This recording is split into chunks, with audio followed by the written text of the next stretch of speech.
مشکل چیه قربان؟ صدام زنون است، نازکه، فالستو.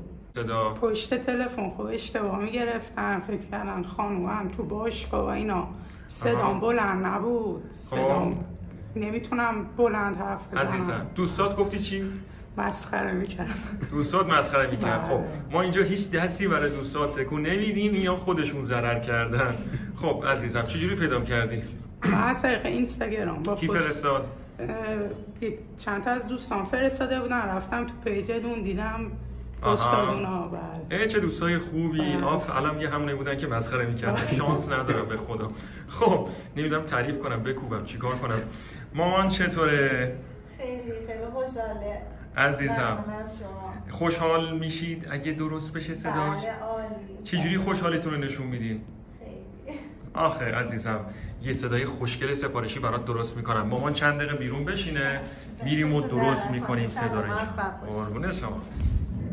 گفته بودم یه صدای سفارشی برات نصب میکنم. موضوع چطوره؟ خیلی عالی شده. خیلی صدام خوب شده. دستتون در نکنه. عزیزم سلامت. با کی اومده بودی عزیزم؟ با پدر مادرم و خالم. بگیم همگی بریزن داخل ببینیم چی کار میکنن. یه رقص گروهی نه بعید میدونم خوشحالی گروهی شاهدیم ان شاءالله. بریم واسه واکنش. بله. سلام چطوره؟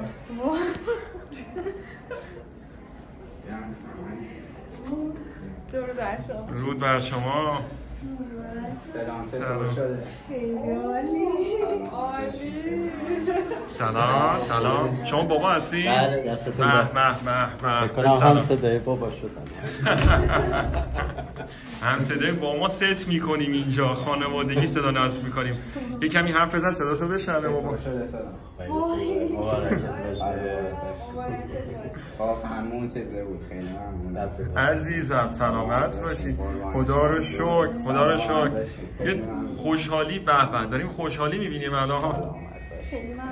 عزیزی سلامت باشید. خدا حفظتون کنه. ما داشتیم میگفتیم که 3 نفر بیرون منتظرن، 100% یه نفر میخواد برقصه از بین این 3 نفر از خوشحالی و شک نداریم اون کسی نیست جز خاله.